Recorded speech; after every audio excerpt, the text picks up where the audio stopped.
군대를 만기 전역하고 집으로 왔습니다. 군대에 가기 전엔 다른 집이었는데 제가 군 생활을 하던 사이 또 다른 곳으로 이사를 했더군요. 저는 어머니가 보낸 주소를 받아들고 새로운 집으로 이사한 제 가족이 있는 보금자리를 겨우 찾아왔습니다. 이번 이사만 벌써 12번째네요. 정말 지긋지긋합니다. 엄마와 동생들은 마침 이사 마무리 작업 중이더군요. 엄마와 두 동생이 무지 고생했네요. 냉장고부터 각종 가구가 일이 무거운데 말이죠. 저희 식구는 아버지의 사업이 망해 가지고 있던 아파트와 모든 재산을 은행에 빼앗긴 채 하루아침에 차가운 거리에 나앉았습니다. 그게 벌써 3년 전 일이었고 이젠 빚은 없었습니다. 다만 우리 식구 안락하게 지낼 온전한 집이 없다는 게 가장 큰 문제였지요. 마침 오늘은 아버지의 기일이기도 했습니다. 아버지의 기일이자 저의 만기 전역 날이었지요. 그런데 집에 오자마자 소란스러운 소리가 들렸습니다. 바로 주인댁 아저씨였습니다. 얼굴을 보니 인상부터가 상당히 험악했지요. 별로 마음에 들진 않았습니다. 주인댁 아저씨는 저희가 이사 오면서 멀쩡했던 대문이 파손됐으니 이를 저희에게 변상하라고 우겨댔습니다. 제가 뭐라 설명을 해도 멍청한 속이에 격릴지더군요. 그것도 아무런 증거도 없이 막무가내로 우리에게 덮어씌우니 참으로 답답했습니다. 원래부터가 이랬는데 말이죠. 저는 가뜩이나 아버지가 없는 것도 서러운데 하지 않은 일을 했다는 오해까지 받으니 저녁 첫날부터 기분이 별로였습니다. 그래도 어쩌겠습니까? 저는 첫날부터 주인집과 마찰을 빚고 싶지 않아 변상하며 좋게 지내자던 어머니의 의견을 따르기로 했습니다. 그렇게 그 재수없는 집에서 한 달이 지났을까요? 어느 날 주인집 딸내미와 마주쳤습니다. 이곳 주인집 아저씨에게 저와 비슷한 나이를 가진 자식이 있었다는 사실을 저는 오늘 처음 알았습니다. 그런데 아버지를 닮아서 그런지 여자애가 상당히 기고만장하며 버릇이 없더군요. 세입자 주제에 왜 전문을 사용하냐며 혼잣말로 짜증을 내는 겁니다. 어쨌건 저는 그 후로 그 재수없는 여자애와 마주치기 싫어 뒤에 있는 작은 쪽문만 이용했습니다. 제 어머니와 동생들에게도 뒤쪽에 있는 쪽문을 사용하라고 신신당부했지요. 주인집 딸내미 성격이 보통이 아니라며 가진 흉은 다 보면서요. 마음 같아서는 제 앞주머니로 따끔히 교육하고 싶었으나 참았습니다. 주인집 딸내미 잘못 건드렸다가 무슨 사단이 일어날지 몰랐습니다. 그러던 어느 날이었습니다. 저는 그토록 들어가고 싶었던 대기업에 운이 좋게 취직하게 되었습니다. 그런데 그곳에서 주인집 딸내미를 보았지요. 알고 보니 주인집 딸내미는 저와 입사 동기였습니다. 그 얼굴을 이곳 회사에서도 보니 참 흉한 것 같았죠. 얼굴을 이곳 회사에서도 보니 참으로 재수가 없었습니다. 어찌건 저는 그곳에서 윗사람으로부터 출중한 능력을 인정받아 계속 예쁨과 귀여움을 받았습니다. 그런데 첫 회식 날 예상하지 못한 대형 악재에 휩싸였지요. 주인집 딸내미가 신입사원 환영식이자 첫 회식 자리에 모인 이곳에서 그곳도 회사 사람들이 보는 앞에서 제가 자기네 집 세입자라며 저를 놀리듯 마구까대는 겁니다. 그 일로 저를 보는 회사 사람들의 인식은 크게 달라지지 않았습니다. 요즘이 어떤 세상입니까? 저는 그게 부끄러운 일이라 여기지는 않았으니까요. 저만 당당하면 되죠. 단 저는 주인집 딸내미를 좋은 시선으로 볼 수가 없었습니다. 그래서 다음날 퇴근하던 길에 주인집 딸내미에게 어제 일을 사과하라며 집요하게 물고 늘어졌습니다. 사과하시죠. 제가 뭘 잘못했는데요? 정말 그쪽 아버지를 닮아 양심이라고는 조금도 없는 몹쓸 여자군요. 인성이 차마 이 정도일 줄은 몰랐습니다. 제 아버지를 왜 욕하세요? 진짜 쫓겨나고 싶으세요? 그 돈으로 갈 데도 없을 텐데. 능력이 안 되니 뒤에서 까는 거죠. 당신 같은 여자 많이 봤어. 실력은 없는데 질투는 많고 열등감은 높지.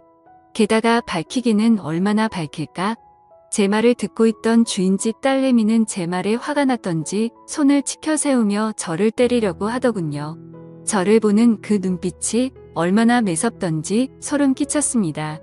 엄마도 저는 때리지 않고 어려서부터 오냐오냐 키웠습니다.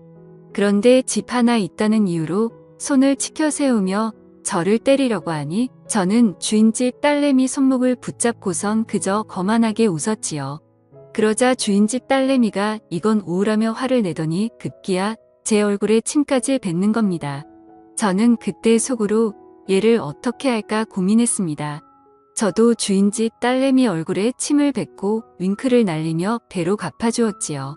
그리고 제 앞주머니만 대놓고 주물렀습니다. 그리고선 이렇게 말했지요. 주인 아저씨한테 말하라고 말입니다. 당장에 방을 빼겠다고 진짜로 당당하게 나갔습니다. 아마도 수치스러웠을 겁니다. 사실 이 돈으로 아직 갈 곳은 없었으나 대기업에 취직했으니 은행 대출을 받아 다른 곳으로 가면 됐을 일입니다. 더는 제 어머니와 동생들을 그런 집에 살게 하고 싶지는 않았습니다. 어쨌건 그 일이 있던 후 어느 늦은 밤 골목길을 지나 집으로 가는데 어디선가 공경에 처해 도와달라는 어느 젊은 여자의 목소리가 들리는 겁니다. 저는 도움의 목소리가 들리는 곳으로 발길을 옮겨보니 주인집 딸내미가 건장한 어느 남자에게 가로막혀 벌벌 떨고만 있는 광경과 마주했지요. 저는 주인집 딸내미를 외면하고 싶었으나 미운 정도 정이라며 그냥 지나칠 수가 없어 무슨 일이냐며 모른 채 성큼성큼 다가갔습니다.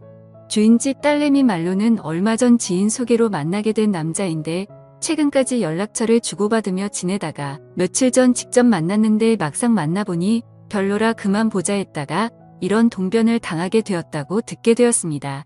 저는 그 남자에게 아무런 사이도 아니면 그냥 갈 길 가라는 소리만 듣게 되었고 저는 마지못해 이 여자와 결혼을 약속한 약혼자라고 거짓말하다가 경찰에 신고하기 전에 꺼지라는 경고까지 날렸습니다.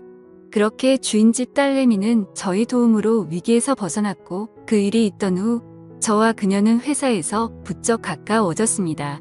그래도 서먹하기는 마찬가지였죠. 그러던 어느 날이었습니다. 퇴근하려는데 굵은 소나기가 내리더군요. 주인집 딸내미는 우산을 챙겨왔는데 저는 우산이 없었습니다. 그래서 비가 그칠 때까지 기다렸다 가려는데 간 줄로만 알았던 주인집 딸내미가 저에게 다가와 우산이 크니 같이 쓰고 가자더군요. 저는 없는 살림에 돈을 아끼려고 우산 사는 것도 자제하려고 했었거든요. 어쨌건 저는 주인집 딸내미와 우산을 쓰고 지하철역까지 가는데 그래도 조금은 떨어져 걸었습니다.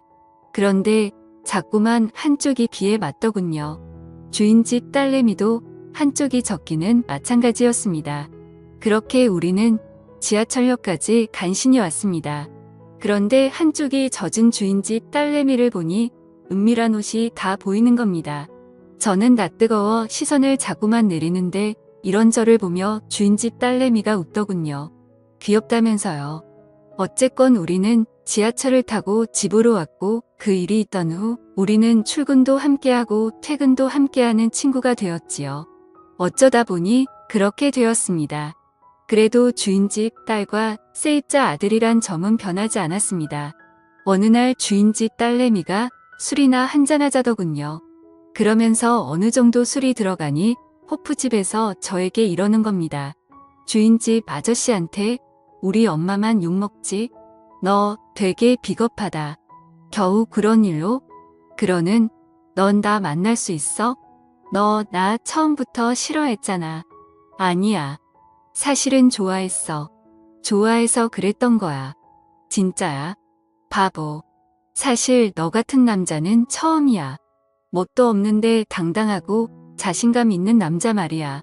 그러면서 주인집 딸내미가 뭔가 수줍은 듯 어필하는 시선을 보내네요. 저는 순간 고민했습니다. 저희 엄마가 주인집 딸내미를 되게 싫어했거든요. 그래도 엄마를 설득하면 될 일이니 어쨌건 주인집 딸내미와 술을 연신 마셔대면서 술에 취해갔습니다. 결국 주인집 딸내미를 데리고 연인처럼 대화를 주고받고 서로가 서로에게 빠져들어갔죠. 그날 이후에 저는 그곳에 살고 있는 주인집 딸내미와 또 우리는 어른들은 모르게 몰래 만남을 계속 이어갔고 급기야 서로가 좋아 결혼까지 약속하게 되었지요. 그리고 우리 둘의 사이를 주인집에 까발리던 날 저는 주인집 아저씨에게 이렇게 말했습니다. 그때 이 집으로 이사 왔을 때 대문 망가뜨렸던 거 저 아닙니다.